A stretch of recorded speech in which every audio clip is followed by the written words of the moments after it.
5 years, as I've been told.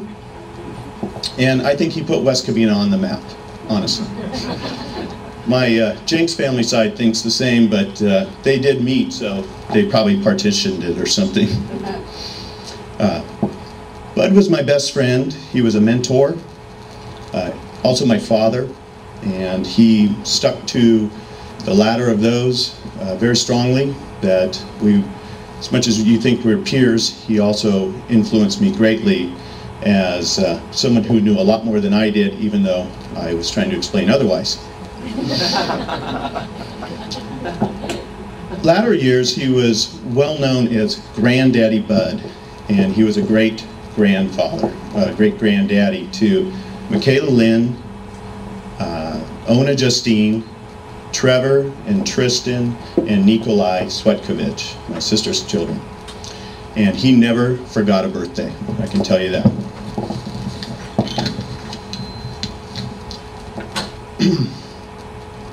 As you know, Bud loved spending time with family and friends, and he loved to party, and that's why we're here today. And hanging around his house was some of the most memorable times of my life. And I see some of the friends here and the family that would join us at the pool parties, and we'd challenge each other to jump off the pool roof. And one time Bud did a full gainer off the pool roof. I've never done a gainer, so I was really impressed. This was after several beers, so I was quite scared, but he did it.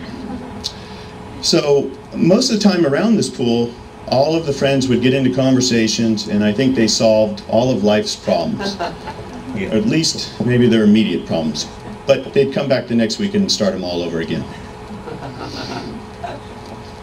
Bud was very comfortable with who he was, and all those who encountered him really saw that immediately in him. He was not trying to be anything else other than Bud Baltzell. And the cars that he drove represented that. So, the first time I met him, he was barreling down Workman Avenue as I'm waiting for my mom's first date with him, and I'm supposed to look for Buddy. Well, he shows up in a car that looked out of a Stephen King novel and a cross between Sanford and Son. I don't know, but when I saw it, he looked out the window at me and said, "Are you Robert?" I said, "Are you Bud?" I jumped in the car with him, and that was the start of a wonderful, wonderful life together. So, excuse me, most of these cars that he had were ready for the scrap pile. And I was actually handed a few of them, and I was very grateful for them, believe me.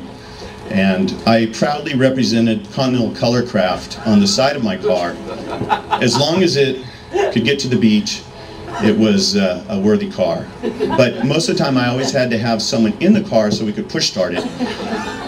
But again, it was a car. Let's see where I am.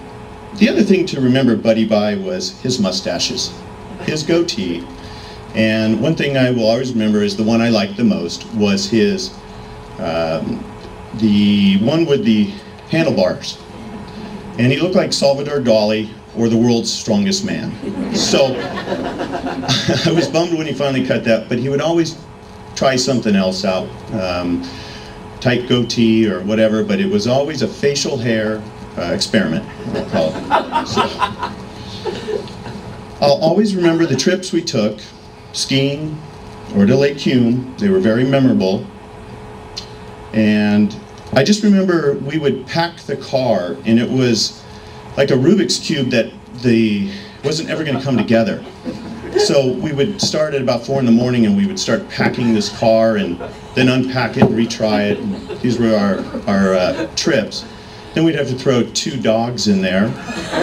And then after we did it all, we'd stop at an ice house because he wanted to always pick up his ice at this famous ice house, I call it. So we'd have to unpack it again and get back in it. But great moments, and of course, that was part of the trip, believe me. Let's see. I am very grateful that Bud came into my life when I was 12 years old. And that's when he came barreling down Workman Avenue in the famous car, the station wagons that he seemed to love. So from that, let's see, I recall that after our first meeting, it wasn't long, I don't remember a whole lot until we went to Lake Hume, where I met the greatest people, the McDonald family, the Yaklovich family, and the Burns family, and a bunch of other families and extended families from there. It was fantastic. They didn't care if I bathed. They didn't care if I cut my hair. They didn't care if I wore a shirt. They just said, if you want to go fishing, let's go fishing. And that's all I did. And I have some great times fishing with Mike, Tommy, and Pat, of course. And hopefully the fish I caught this year, Pat, I had to throw it in. I had to throw it in. Because Bud was there to try and net it. Let's see. Well, all of these families influenced me greatly, and I know they're there. They support me, and they're there if I ever need them, and I'm there for them. And it's been a wonderful addition to my family, because they love my family and my wife and everybody greatly, and feel very comfortable with them. So wonderful going up to Hume and making that the first summer where I believe I fell in line when a 12-year-old might have been able to fall out of line. And I greatly appreciate that from the Baltzell family, and especially Buddy. Everybody has a favorite quality about Bud, and it's difficult to pick one, but mine is his sense of humor. And I will miss that the most.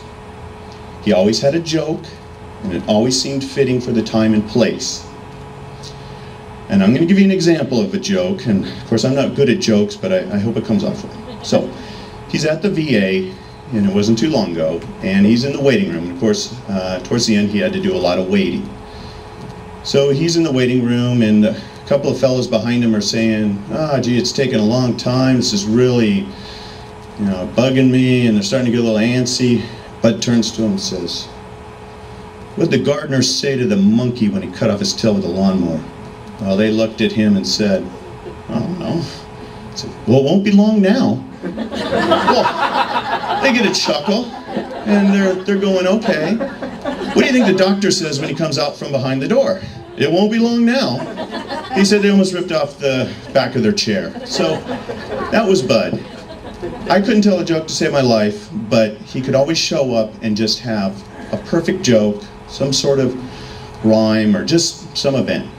It was wonderful. In the end, he fought a courageous fight against a dreadful disease.